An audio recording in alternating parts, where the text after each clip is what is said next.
Bonjour, bonsoir à tous et bienvenue sur le premier épisode de la série Comment ça marche. J'ai pris beaucoup de plaisir à le réaliser, j'espère que vous en prendrez autant à le regarder.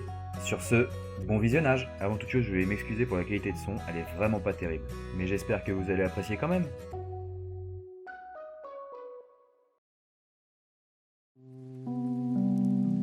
Le disque vinyle, plus précisément le disque plat tel qu'on le connaît aujourd'hui, a tout d'abord été inventé par l'ingénieur allemand Emil Berliner en 1887. Et comment ne pas vous parler de cet homme ? Né en Allemagne le 20 mai 1851, Emil commence comme imprimeur, puis se trouve un travail comme commis dans une boutique de tissus. C'est d'ailleurs là qu'il prouve ses talents d'ingénieur. Effectivement, il se permet d'inventer une nouvelle machine à tisser, plus performante. Mais vous vous en doutez, cet homme ne s'arrêtera pas là, puisqu'en 1870, il cède sous l'influence d'un ami et va s'installer aux États-Unis. Dans son petit appartement de Washington, transformé en vrai labo d'électricité, il commence ses recherches. Ce qui nous mène 7 ans plus tard, en 1877, là où Emil Berliner fait breveter le premier microphone de l'histoire, qu'il a inventé afin d'améliorer une toute petite invention d'un certain Alexandre Graham Bell, le téléphone. C'est bon pour vous ? Cet homme a participé à l'évolution du téléphone. Enfin bref, s'ensuit une collaboration avec Graham Bell qui durera 6 ans. Le 8 novembre 1888, Emil Berliner dépose le brevet de son invention, qui révolutionnera le monde de la musique. Le gramophone. Bien sûr, dans la foulée, il invente le disque plat, la matrice pour imprimer les disques, tout ce qui va avec le gramophone. Faut dire qu'à cette époque-là, Berliner avait un concurrent, et pas des moindres, car c'est Thomas Edison lui-même qui était de la partie, avec son phonographe. Et par contre, l'enregistrement du phonographe, c'était pas sur un disque, mais sur un cylindre. C'est peut-être un petit peu moins pratique quand même. De toute façon, le terme phonographe, il va changer de signification et il désignera le gramophone un peu plus tard. Comme ça, il a tué le game, le gars. Enfin bref, revenons au sujet de la vidéo, le vinyle. Les disques de gramophone de 12 pouces étaient capables de contenir 3 minutes et demie d'enregistrement. C'est d'ailleurs pour ça qu'en 1908, Columbia Records produit le premier disque à double face. Mais déjà, à ce moment de la vidéo, on commence à apercevoir le disque tel qu'on le connaît aujourd'hui, non ? Va falloir encore attendre une dizaine d'années pour qu'on voit arriver le premier jukebox.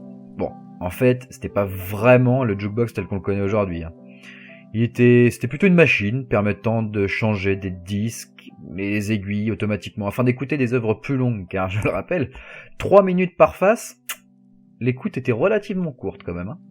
Vous imaginez tourner ou changer de disque après avoir écouté seulement un titre de votre artiste préféré ? Bon, l'arrivée du jukebox moderne, si je puis dire, ne se fera pas attendre une éternité non plus. En 1927, la compagnie Automated Musical Instruments commercialise des jukebox capables de contenir une dizaine de disques. Dans le même temps, la radio concurrence grandement le gramophone pour l'écoute domestique. Dès 1927, le tourne-disque à amplification électronique fait son apparition, apportant son lot de bonnes nouvelles, entre autres une qualité d'écoute améliorée, une pression moindre sur le disque et un niveau sonore plus important. Bon, on parle quand même d'un appareil de la taille d'une commode. C'est bon pour vous ? En bref, ça se branchait sur la radio, et du coup, l'ampli et les haut-parleurs étaient utilisés à la fois pour la radio et pour le tourne-disque. Moi j'appellerais ça la première chaîne hi-fi, quoi. La version portative était aussi inventée, la phonovalise. Un mix entre une valise et un gramophone, quoi. Bon, on sent que pour le nom, les ingénieurs se sont pas trop creusés, mais l'invention était dingue à l'époque.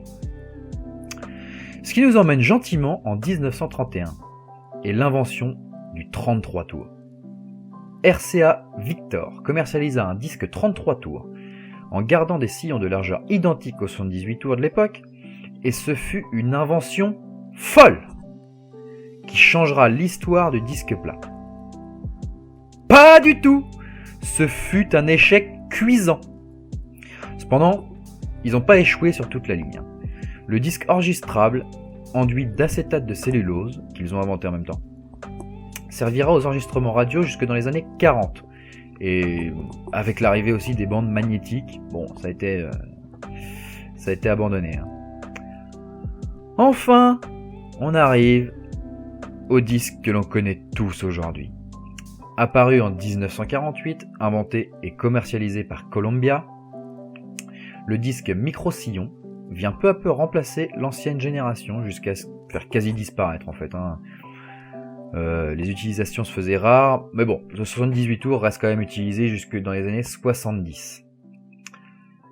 Et seulement après l'invention des micro-sillons, on commence à parler de 70, 78, 33 et 45 tours. Mais c'était juste pour les différencier en fait. Bon, c'est bien beau tout ça, mais maintenant, comment ça marche un vinyle ? Et bah pour comprendre le fonctionnement d'un vinyle, il faut déjà comprendre le fonctionnement du son. Très rapidement. Le son est une vibration de l'air, sous forme d'onde, interprétée par votre tympan puis votre cerveau. C'est bon ? Ouais, je vous l'ai dit, c'était très rapide. Maintenant qu'on est tous sur la même longueur d'onde, si je puis dire, reprenons nos vinyles.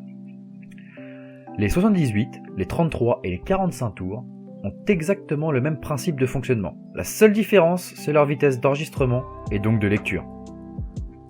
Tout d'abord, le son est enregistré, puis gravé sous forme de sillon en spirale, sur une galette lisse en alu, et c'est gravé à l'aide d'un burin en saphir ou en diamant chauffé en fait. La gravure, ça se fait à vitesse constante, vous l'aurez compris, 78 tours, environ 78 tours par minute, 33 tours, environ 33 tours par minute, et les 45 tours, je vous laisse deviner, c'est ça, environ 45 tours par minute. Une fois la galette gravée, on l'appelle la matrice, rien à voir avec Matrix. C'est elle qui nous permettra de presser notre disque. On pouvait presser environ 10 000 disques avant que la matrice soit plus utilisable, mais seulement les 1000 premiers étaient de très bonne qualité. Après les autres étaient de bonne qualité, mais moins bonnes que les 1000 premiers quoi. Et oui, parce que les vinyles sont pressés. Donc on va presser une matière ressemblant à du plastique, qui est un mélange de différents polymères, d'acétate et de chlorure de vinyle. Bon, plus communément, on va l'appeler le vinyle. C'est d'ailleurs pour ça que le disque s'appelle maintenant un vinyle, parce qu'il était fait en vinyle. Et ça y est, on l'a notre vinyle, on l'a dans nos mains, tout droit sorti de la presse. On va pouvoir l'écouter. Donc pour l'écouter, on va le mettre sur un tourne-disque, poser gentiment la tête de lecture sur le disque.